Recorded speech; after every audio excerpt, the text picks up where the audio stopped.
Hello, everyone, and welcome back to Evolving Democracy, our weekly live stream where we talk about how to move towards a democracy we really want to see. Today is episode 5, and the title is Political Rest Stop Number 1. And we named it number 1 because we have a feeling people are going to need more rest stops than just one. And so, what are we talking about today? We're talking about how to keep going on the journey, how to not get overwhelmed. Well, you may get overwhelmed, but then how to recover and how to just keep going and moving or keep swimming, as they say, so you don't end up getting stalled or giving up or getting completely overwhelmed and quitting. So, today we're really going to sort of double down on some thoughts around how to manage the overwhelm, how to work through what seems difficult, and how to just keep going. So, what are your thoughts, Shoni? Well, I think we should be honest about why we came up with this, which was this week, both of us felt overwhelmed. Had that feeling of this is crazy town. Now, I was researching some things to possibly talk about, and I was looking at a documentary that someone I know sent to me, who she had been part of the Doge cuts to HHS, I think. And this was a documentary that one of her co-workers was in. And it was about a half hour long. And it just made me go, oh no, just all this talent and just all this waste. And then, because I guess I'm a glutton for punishment, I started looking at the money waste, because that was another option. I was like, well, we could talk about that Rabbit too. holes. I was like, Wow. oh no, I can't.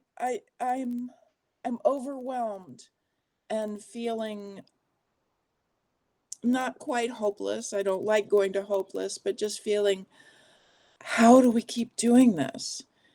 And the good part is I was able to talk to Christy. And one of the things about this partnership we have is that we're able to keep each other going, because it really hasn't happened that we're both of us are at that same level at the same time.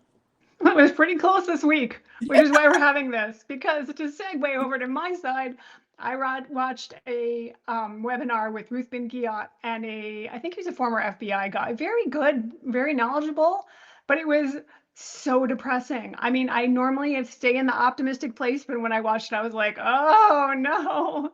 And so this week coincided these two things. I mean, there's been plenty of crazy weeks, but it just happened that we consumed something that made us go, oh no, like we're in real trouble, Yeah. which is, of course, what they want us to do. So this is our way to bounce back and come back and say, oh yeah, what do we need to do for ourselves in these scenarios? Do we need time away? Do we need to soothe our nervous systems? Do we need to pace ourselves? Do we need to be careful about the sources where we get information? There's like a whole bunch of ways in which we can take care of ourselves under these situations. And I certainly hear people go, I should stay informed. It's Mhm. important for me to stay informed. Well, if it's a should, is that being appropriately responsible? Or is the appropriate responsibility toward yourself to say, what can I take on right now? What feels good to me? Where do I feel like I can make an impact? And when do I need to rejuvenate and recharge and renew and come back fresh? Because the battle's not going away. Yeah. It'll be here when we get back. And even if we're at half power, that's still something. So this is sort of staying in for the long haul. How do we keep going and going as we navigate this? And it's one of the things that was an unfortunate lesson I learned growing up, was that other people have it worse. You shouldn't be complaining about this because other people are struggling more. So why do you feel like you can take a break because there are other people who can't? And that's true. And we do have to remember our privilege. We are not in my neighborhood. I am not wrestling with immigration raids. And there's so many things that are so much worse. But the question becomes, do I help any of that by letting myself get depleted? by letting myself get overwhelmed and feeling like I can't make a difference. But if I take this break, then maybe I can come back refreshed, renewed, with better ideas. Because when you get yourself stressed out and overwhelmed, you don't have good ideas. You don't listen to your intuition. You don't see maybe that there's this one thing that you uh, could do to help. And before I turn it back over to Christy, what just popped into my head was that old tale about the young child throwing starfish back into the ocean. Yeah, no, you're not going to fix everything, but you may help that one starfish, that one person, makes one person's life better. And in my opinion, that's a good day. Absolutely. And we cannot suffer enough to relieve someone else's suffering. It doesn't work that way.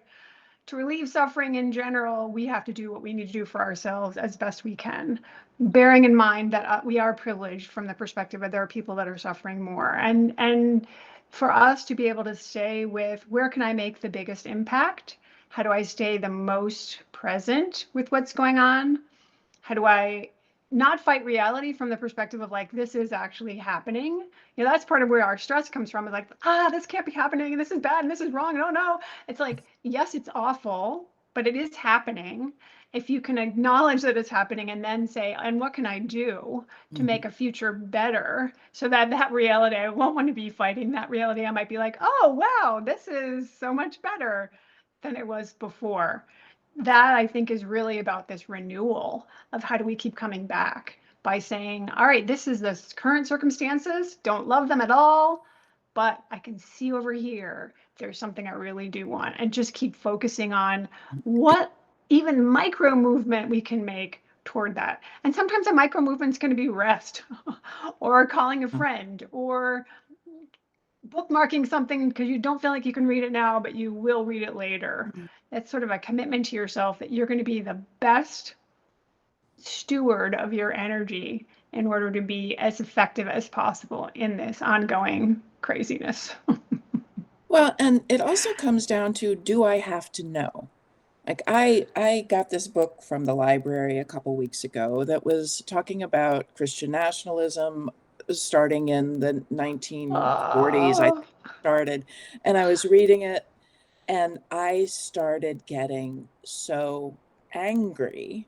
And if you know me and know my spiritual geography work, you know why this makes me mad and it makes my hair go on fire. But I stopped and said, do I really need to know? Do I really need to know how it started? I know where we are, or I know somewhat of where we are, and that's the important thing. So I took the book back to the library. It's like, this is not something I need to subject myself to. I did something similar with Ruth Ben Ghiat's Strongman book.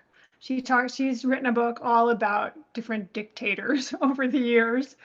And I thought it would be good because I could know, well, I wanted to see like how things got better was really my motivation. So I ended up skipping a whole bunch of the middle because it was so awful. And I went to the end and I was like, show me the good parts. Show me how things resolved. It was still a little stressful, but it was like, okay, I want to see not the ooey awful middle, but the fact that there's hope, that there's something at the other side that really shows that humanity can redeem itself even in the darkest of times. So I think there's a lot of opportunity here to give ourselves permission to say, this works for me and this doesn't. Like, I'll talk to people about who they read. I think this is an important part of this conversation is what sources do you consume information from, and do you notice, do you tune in, how do you feel after you read them? Like, we Mhm. know the baseline news is hard, but different people present it differently.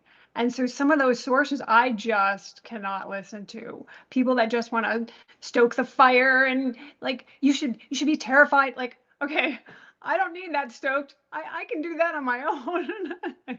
I want people that are like, all right, these are the facts and this is what we can do about it. And oh, here's some bright spots. Like Jess Craven of Chop Wood Carry Water every Sunday puts out a what is it? Like best best news. I forget what she calls it, but it's like, okay, I want to read that every week. It's not saying that everything's better and all is fine. It's just giving concrete example after concrete example of things that are positive, things that are pointing towards preserving our democracy, making our democracy better, heading toward equity and inclusion, like just making this a better place for all of us. And so I don't read everything she writes, but I do make sure I read everything she puts out there on Sunday. She's on Substack and also on Blue Sky. I definitely read the parts that fuel me to help me keep going, because every little bit I can do, like right now we have 5 viewers, and welcome to our new viewer, by the way. We aren't having a huge impact, but we are having some impact, and it feels good to us. And who knows who might be impacted by it. And that just keeps us going and keeps, everyone who does their little part. Heather Cox Richardson talks about find your thing and do your thing, because that is going to make the difference. Yeah. And everyone's thing is different. Ben said in the chat a little while ago, it's a group effort. So what I can do is not what someone else can do. And if you lean into your own strengths, which should correspond with your interests, then it can help. You don't have to do everything. Decades ago, someone told me that if I if I agreed to do something I didn't feel that I was being led to do, then I was actually enabling the person who was supposed to step up from stepping up. And that little piece of advice has been so freeing for me over the years, because it says, yeah, I don't feel like I'm the right person to do that. And yes, we do have to watch ourselves to make sure that we're not doing it, not stepping up because we're afraid, or we're not stepping up because of some other reason that talks about our own ego, our own barriers to stepping up. But if you are honestly looking at, is this something that I should be doing? Is this a good use of my time? And you come back with no, then knowing that opening that up is freeing someone else from looking at that same issue and saying, yes, this is mine. And that person who owns that issue is going to do it far better than you ever could. And it also reminds me, and I think and I'm sure there are lots of stories for this, how, one person steps back and another person steps forward. Like we pass off the baton as needed because, okay, I'm kind of worn out. Can you take this? And the next person, because there's so many of us, we can definitely do that, which is very different than like, well, I'm just going to stand on the sidelines, getting emotional about this because this is important to me. I'm just going to stand on the sidelines and do nothing. Instead, it's like, let's do this in a way we can pace ourselves. And so you can step up and I can step back and it's like taking shifts almost around the clock, if you will, in a hospital where someone's always there, but it's not always the same person there. But you're all part of that group, like Ben described, of doing something collectively.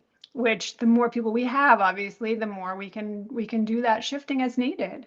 Which someone who's flagging can get Yeah. assistance, and someone who's like super engaged, inspired, can go do their thing, and we just keep like in the rotation and keep saying, yeah, I'm available but not today, or I'm available but I'm ready tomorrow, and just keep doing the thing. So we have our weekly protest at our MAGA representative's office on Saturday mornings, and they've called it off for the summer, and because it gets so hot here in Tucson. But I was so happy to hear, actually, Claudia is the person that told me that some diehards are going to keep showing up anyway. They're going to brave the heat, and I'm going to try tomorrow. I think if I have the time, I'm going to try tomorrow to brave the heat and go, you know what? This matters to me, and I'm going to be here for a while. And just keep going and just keep going as best you can. And someone who can't handle the heat, maybe they just don't show up for a while. And then when it gets cooler, they go, okay, now we can come back. Or they go in the driving protests when those are available.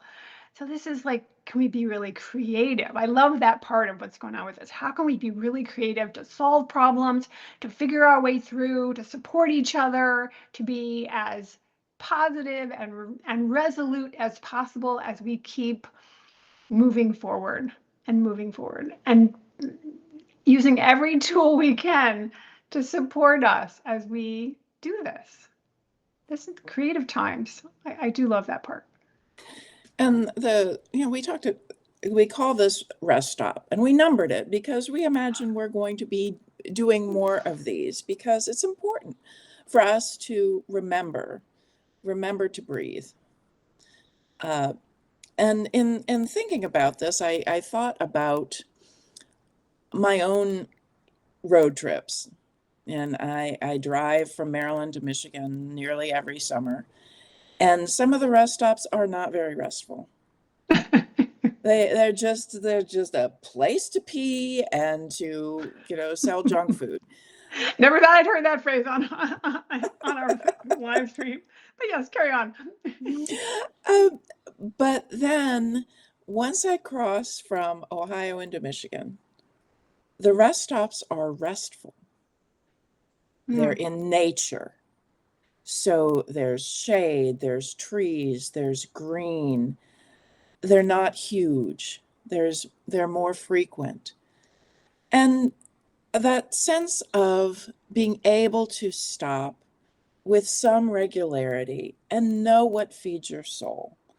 So for me, that being in the green, being in nature, being with the trees, and Michigan's a beautiful state. So it's beautiful. It feeds my soul. And there's so many things that can feed our souls that aren't that time consuming if we remember to do it. Going outside, putting your feet in the grass, which has some energetic benefits too, but just the sense of knowing that there's more in the world than what we're looking at. And that's what being in nature does for me, which it does for so many people, knowing there's more. It's funny because you're making me think. See, so people don't know this necessarily about us, but both of us went to graduate school at University of Michigan. So we both know Michigan. I'm in Arizona, she's in Maryland, but we definitely know Michigan. And the whole idea of the rest stop is really genius because it's just a pause. It's just temporary. You're not going to spend like all day there. It's brief. You might have lunch at a picnic table if you have a nice rest area, but you're going to move on. You're going to get back on track. You know where you're headed. You have a destination and you're going to go there. Back in the old days, of course, we might look at the map and make sure we're on the right track and we're on the right route and so on. But we know we're not doing a U-turn. We're not like, we're going to go back the other way. We're like, nope, we're headed and we're just taking a rest, taking a pause, getting refueled, if you will, for ourselves. Sometimes it's also your car so that you can go on with the journey. So it's a really great metaphor for what we're talking about since it's just temporary. And similarly, I was thinking about the fact that emotions rise and fall in about 90 seconds if they're not interfered with, if they're not perpetuated. So can we also pause when some feeling comes up of like, oh no, or the overwhelm or whatever? Can we be with, oh, I'm noticing that I'm feeling overwhelmed. But if I don't try to fight it, I can let it hopefully rise and fall in those 90 seconds and feel some relief.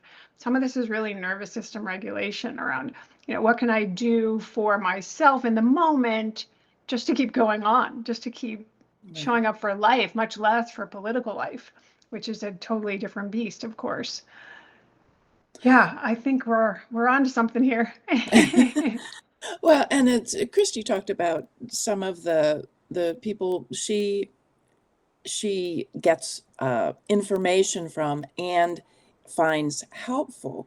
Now, over the past 2 weeks, I have unsubscribed to a number of people where Genius. I didn't feel like they were helping me. That it was just too rabid, and I want information, but I don't want it to be delivered in a way that's nasty. There's enough of that. I don't need that in my information consumption. So I've unsubscribed. I gave myself permission to unsubscribe from some of those that I found too overwhelming. But I still have my resources. There's one that I've got my husband on too, which is on YouTube. It's called Belle of the Ranch. She's got good um, she's not going to present something that isn't fact checked. And what's good about her is she's a former army army nurse, and some of and they've got a lot of contacts. And when she will read a comment that's coming from someone who's kind of rabid in their opinions, and she will just like stare at the camera, because those who are following her for a while know her background and know she knows what she's talking about. She was doing medevac flights on choppers and airplanes. She knows what she's talking about when she's talking about being in a war zone and helping troops. So that is one that I do recommend. She doesn't go, she can get a little pointed sometimes, but mostly she's level in her speaking, and I appreciate that. I appreciate her. This is very interesting. You've made me think of something I've not thought of before. Back in the day when news was news, it was mostly factual. I mean, there might be a little bit of a hint of how a newspaper leaned, but as long as you weren't on the op-ed, you weren't in the opinion editorial area, it was pretty much the facts.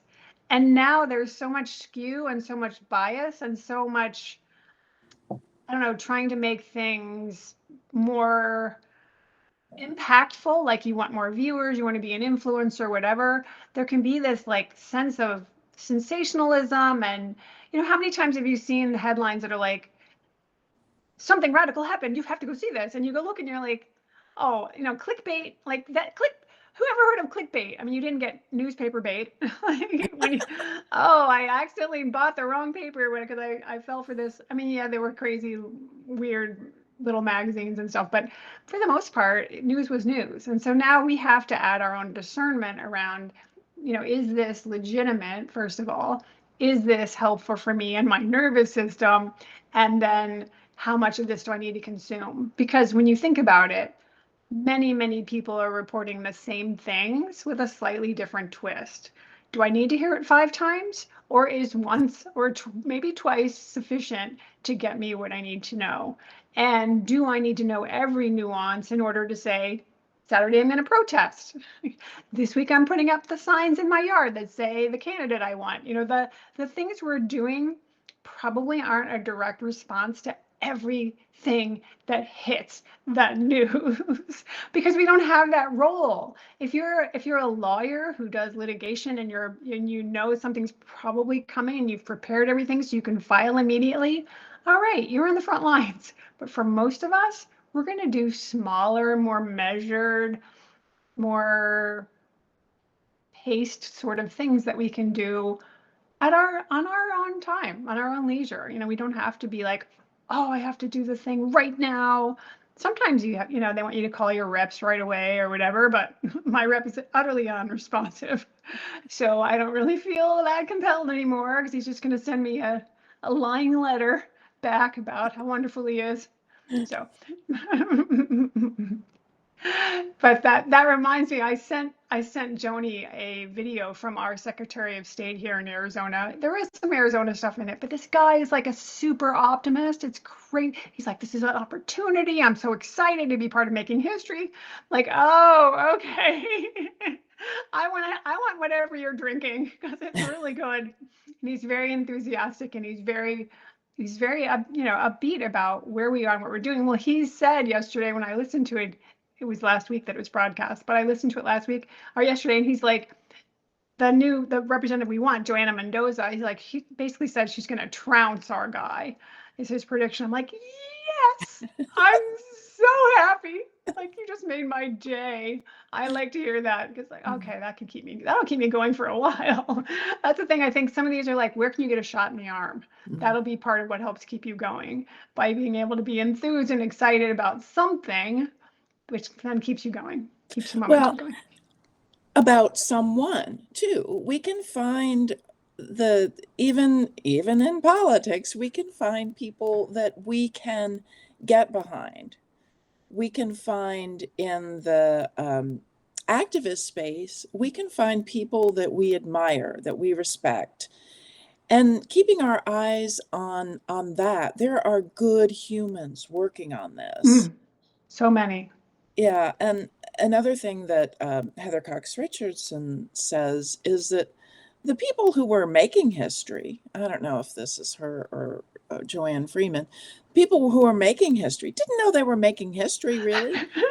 Right. I've heard it They from both of were them. doing the next thing that needed to be done. Right. They didn't know the outcome. They didn't know where Mm-mm. this was going. And Right. Heather Cox Richardson said recently, I don't remember when, she knows how this ends. She doesn't know when it ends, but she knows at the end of this that the authoritarianism will be over because that's how it has always ended. Right. There is, yeah, that is one of the certainties. What that's the amazing thing about having a historian on hand to go, yeah, this has a cycle. We don't know the length, but it has a definite end, which is so encouraging that you're not going to be stuck here forever. I mean, look at Viktor Orban. He, that era, that cycle has completed. He's out and they're doing reparations and they allow them to have a pride parade. Like these are not trivial things because this is people being part of the system that were being excluded before. They're now being welcomed back in. And that's so important in an authoritarian situation where there's the othering and those people are not okay. So we're just like bringing people back in. And that's what I love seeing with some of the work that people do here is let's bring in as many people as we can. Let's keep us connected in the way we most can do that. So yeah, there's a camaraderie, there's a collective uplifting, there's a way in which we become so much bigger than our individual contribution, which is inspiring.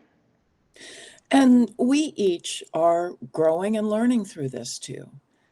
So it's not just this outcome that we want, we are becoming that outcome. And sometimes it takes destroying something for it to grow again. And this is like a fire, a natural fire going through a forest. Sometimes that's how the new growth comes. So we always try to keep in mind what is on the other side that we're aiming for. It's that sense of inclusion Christy was talking about, this sense that everyone matters, due process of law, which we talked about before. All of that is what we want on the other side. One of the analogies that I used when Christy and I were talking about this is that of being in a choir. Now, first of all, it's a group, and this, you may have heard this before, but I think it bears repeating. In a choir, you're in sections, so there's however many people singing the same part. And sometimes a composer will tell you where to breathe. Sometimes there's natural pauses. But when there isn't, what you learn in a choir is to take your turn for taking a breath. So you don't do it when the people on either side of you do. You take it when you need it, but the others are still going. So the people watching don't know at all what's going on. It just becomes this seamless, beautiful sound. That's what we're going for in this resistance movement. Those looking from the outside won't know you're taking a rest. But what they will know is that your contribution gets amped up when you do. When you do look after yourself, when you do find the opportunity to breathe, find the opportunity to refresh so that you come back renewed with better ideas and more strength for this journey, because it is a marathon. Absolutely. And you made me think of if we try to overdo, like if you tried, I'm not going to take a breath, I'm not going to take a breath, I'm not going to, all of a sudden you're like in the middle of the choir. It would be like, oh, that person doesn't have a good sense of when they need to be refreshed. We don't want to be to the point where we're gasping. We want to have it be natural and just be something that can fit into our lives. Yeah. Again, this is a marathon, not a sprint. So can we breathe and take care of ourselves in every moment? And we appreciate you, and we want you to take care of yourselves. We want us all to be part of this pro-democracy movement that will come out on top in the end. And until then, let's put love into action together. Together. See you next Yeah. time. Thank you so much Bye. for coming.